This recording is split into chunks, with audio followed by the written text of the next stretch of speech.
Boa noite a você que acompanha a TV Canção Nova no Brasil, em tantas partes do mundo. E a partir de agora, um programa importante com um tema muito relevante, tenho certeza que você vai gostar também, é sobre o momento político brasileiro.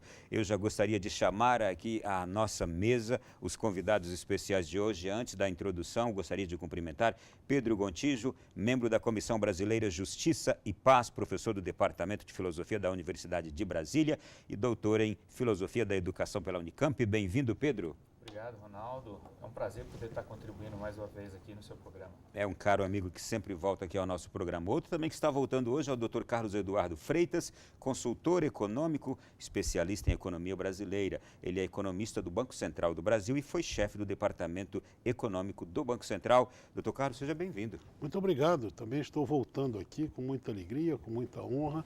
Muito prazer em conversar com vocês. E eu tenho certeza que aqui a gente já fez, inclusive, uma introdução. Já fizemos até uma introdução de toda essa nossa conversa, mas eu gostaria agora de apresentar a você de casa e pedir que comunique-se agora com outras pessoas, divulgue, e aí o nosso programa está começando agora, e é sobre este momento atual político brasileiro. Uma análise e também perspectivas humildes sobre o que pode acontecer. Bom, a política e a economia brasileira passam por um momento ímpar na sua história.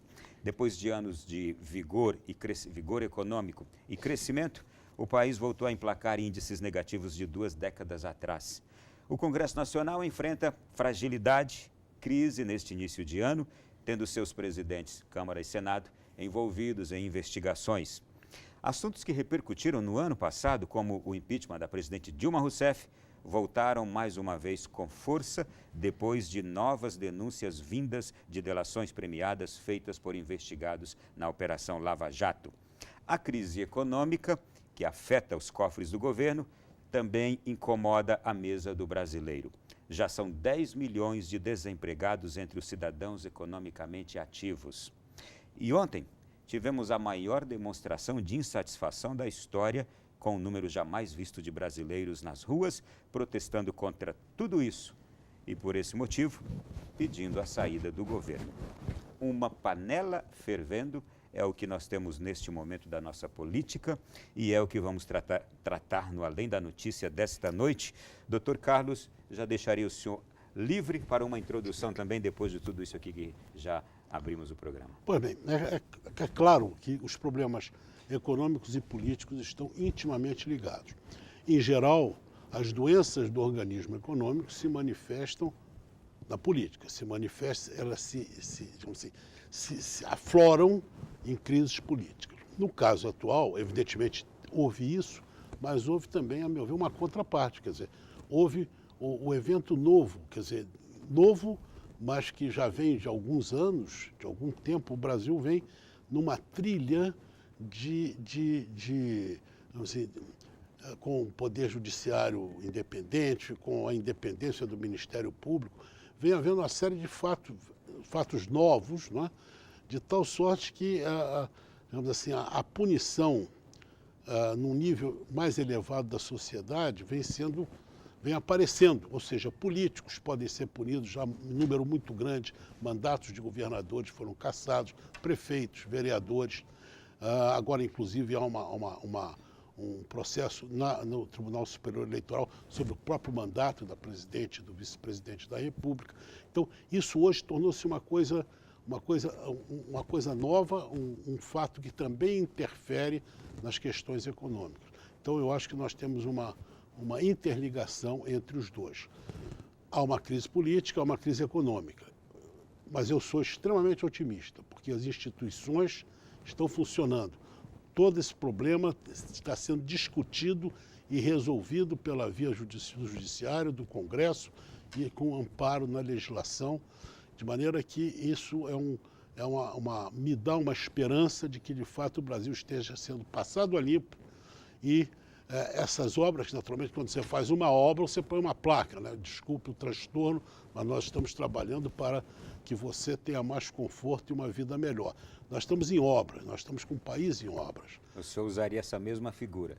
E eu compartilho também da sua esperança e do seu otimismo, vendo que as nossas instituições estão sendo testadas, provadas E a gente está vendo que elas estão reagindo. Se o professor me permite, só para completar, quer dizer, a grande vitória é que hoje está claro que não há ninguém que seja imune às leis, que esteja acima da lei. Ninguém.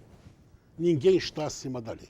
Todo mundo tem que obedecer à lei, tem que responder pelos atos que praticou. Quem quer que seja.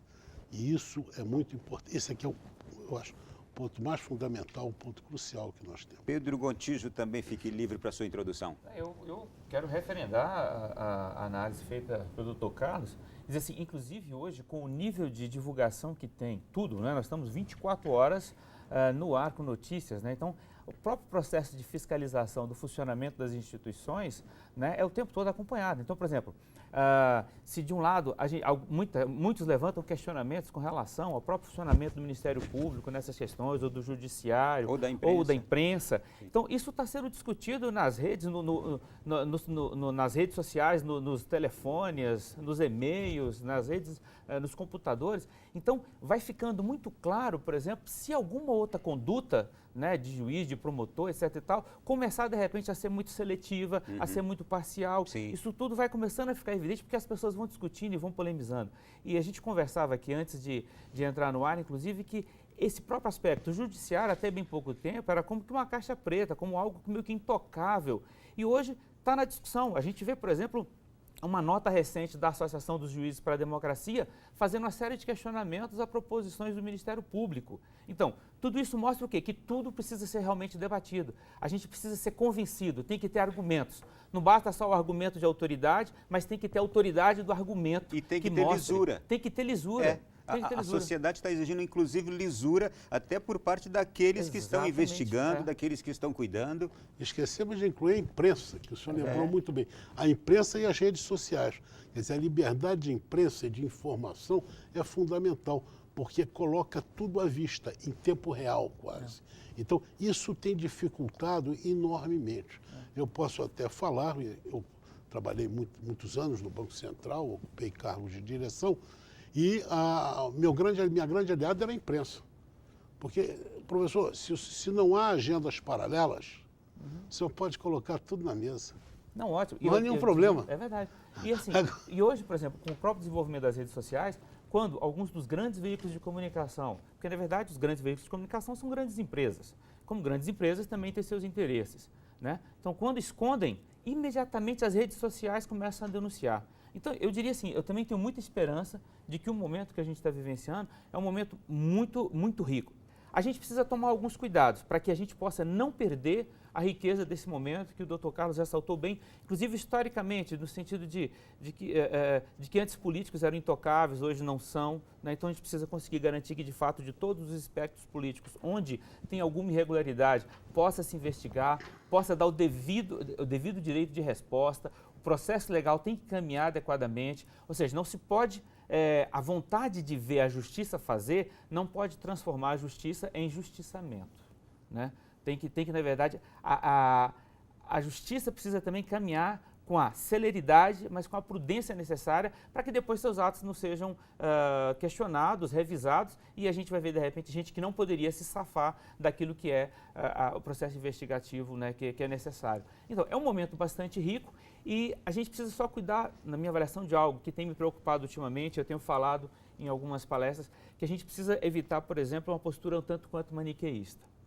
A sociedade parece muitas vezes muito dividida, parece que tem o lado dos bons e o lado dos maus. E a realidade, ela é muito mais complexa que isso, né? Então a gente precisa ver o seguinte, me recordo muitas vezes do próprio esforço da igreja, em muitos momentos, chamar o discurso da paz, o discurso do diálogo, né, o discurso do entendimento. Me recordo, inclusive, de um documento, a gente está aí todo esse debate que o Papa tem feito de união das religiões, né? Me recordo, inclusive, do esforço do Papa Bento, ainda como cardeal, ainda do esforço do diálogo com a Igreja Luterana. Tinha um documento, que eu não me lembro bem o nome, se eu não me engano, era do conflito à comunhão. Então, a gente precisa, na sociedade, avançar para um momento de conflito que é necessário, porque o conflito ele é oportunidade, o conflito não é ruim, pelo contrário, a ausência do conflito é que é ruim. Ele é parte do caminho. Ele é parte do caminho, Sim. né? Mas como é que a gente consegue partir do conflito para chegar à comunhão? Também no campo da política. Por quê? Porque a vida do país precisa continuar. A gente não pode deixar as relações se esfacelarem. E também num momento como esse, esses aqui são ingredientes indispensáveis, o diálogo e o entendimento. Mesmo que a razão esteja de um lado, mas se não houver esta resignação para que se dialogue e se chegue a um entendimento, O professor tem toda a razão. Sim. Quer dizer, a ideia do nós e eles não pode prevalecer. Sim. Quer dizer, não há um lado santificado e um lado demonizado. Né? Todos os lados têm os seus aspectos. Então, quando algum segmento político cria a ideia de nós e eles, que nós somos bons e eles são maus, é péssimo. Mas isso piora o conflito. Mas nós temos que enfrentar, inclusive, quando esses escorregões acontecem. Tem toda a razão, professor. Porque, para termos a democracia, nós temos que ter alguns consensos em comum e divergimos de como... Quer dizer, há alguma divergência de que a distribuição de renda no Brasil deve se tornar menos desigual? Não há. As divergências que há aí é na intensidade do movimento, da velocidade, não é? E nos meios de obter isso. Então, aí até os economistas têm formas diferentes de ver. Mas não há, quer dizer, o objetivo é comum, então todos têm esse objetivo, nós podemos ter uma visão diferente. E qual é o nível, até onde nós vamos chegar? Muito bem. Eu quero colocar aqui na nossa mesa algumas cartas. O momento político, Pedro Gontijo, peço a você que nos apresente este momento político que nós temos agora. Já já a gente parte para a economia, porque eu quero inclusive trazer aqui o exemplo do que está acontecendo na Argentina, mas que momento exatamente é este político que nós estamos tendo agora, com a população de um lado, exigindo impeachment de uma presidente, de outro lado nós temos um governo que quer buscar caminhos para sair da situação em que se encontra, e temos uma oposição, imagino eu, uma oposição também que não sabe o que quer da vida, que não consegue ainda ter uma linha para caminhar. Mas deixo a você essa reflexão. Bom, tem muitos elementos. Tem alguns elementos que a gente gostaria que fosse de um jeito, mas, na verdade, a necessidade de fazer uma análise racional, com argumentos, com os elementos, né, inclusive que a ciência nos permite utilizar para fazer análise, então a gente tem que tentar se centrar nessa força, como eu disse, dos argumentos. Né? Então, o momento é um momento complicado, como você já anunciou, nós tivemos as maiores manifestações. Apesar delas crescerem numericamente, do ponto de vista de segmento social, se a gente pega a pesquisa do Datafolha, que é um dos mais importantes institutos de pesquisa do país, ainda é um tanto quanto um segmento muito específico. Né? As manifestações no Rio de Janeiro não atraíram a Baixada Fluminense e não atraíram as favelas, no mesmo proporção que atraiu a Zona Sul. Isso não estou querendo minimizar nada, eu estou querendo que a importância da gente, senão a gente perde a lucidez da análise se a gente começa só a enxergar algumas coisas e não as outras coisas. Né? Do mesmo ponto de vista, São Paulo. Não sei se a Zona Leste estava exatamente representada ao longo da Avenida Paulista. Bom, mas são os maiores números. Então, as instituições, o governo precisa olhar isso muito bem. Então, isso traz uma crise muito forte. E o governo está buscando as suas formas, né? O governo está buscando a maneira de como consegue sobreviver, mas num momento extremamente complicado, o governo extremamente fragilizado, uma base no Congresso fragilizada. A gente não pode esquecer, quer dizer, apesar que ontem o grande foco estava em cima do governo, a gente não pode esquecer como é que você conduz um processo de discussão de impeachment com dezenas de deputados sofrendo processo. Como é que você conduz um processo de discussão de legitimidade do mandato presidencial com o presidente da Câmara? Quer dizer, é mais fácil derrubar um presidente da República do que um presidente da Câmara dos Deputados, um deputado federal? Então, esse tipo de questões precisam ser colocadas na mesa. Né? Isso não tira em nada o mérito das críticas, das questões que têm sido apontadas, mas é um momento muito complicado. Quer dizer, parcela dos senadores também estão sendo processados. Como é que esse Congresso tem condições de fazer de forma isenta, de forma clara, transparente, um processo de discussão como um processo do impeachment? Né? Mas, ao mesmo tempo, o governo não está sendo pressionado só pelo lado do Congresso, o governo está sendo pressionado também pelo TSE. Quer dizer, você tem pressão das ruas, tem pressão do âmbito da Justiça, tem pressão do âmbito do Congresso Nacional. Então, o governo está sendo pressionado de vários lados, o que exige uma capacidade de leitura e de dar respostas concretas à população muito difícil, ainda mais se, acho que o Dr. Carlos vai analisar a questão econômica, ainda mais no quadro econômico que nós estamos vivendo agora. Pressão econômica. Pressão econômica também. Sim. Aqui tem elementos internos Sim. e elementos externos. Isto é, nós temos um governo acuado de todos os lados. Exato, um governo que precisa dar respostas, mas com muita dificuldade em função do volume de pressões que tem aí colocadas. Bom, né? Eu vou fazer o seguinte, o nosso primeiro bloco já está se esgotando, vou pedir na volta do Dr. Carlos Eduardo para já nos apresentar qual é a profundidade da crise econômica que nós estamos e, de acordo com essa profundidade, como sair dela. E tem até o exemplo da Argentina, que parece que estava numa situação pior ainda que a nossa. E milagrosamente está ressuscitando de uma hora para outra. É verdade isso também? Daqui a pouquinho no próximo bloco.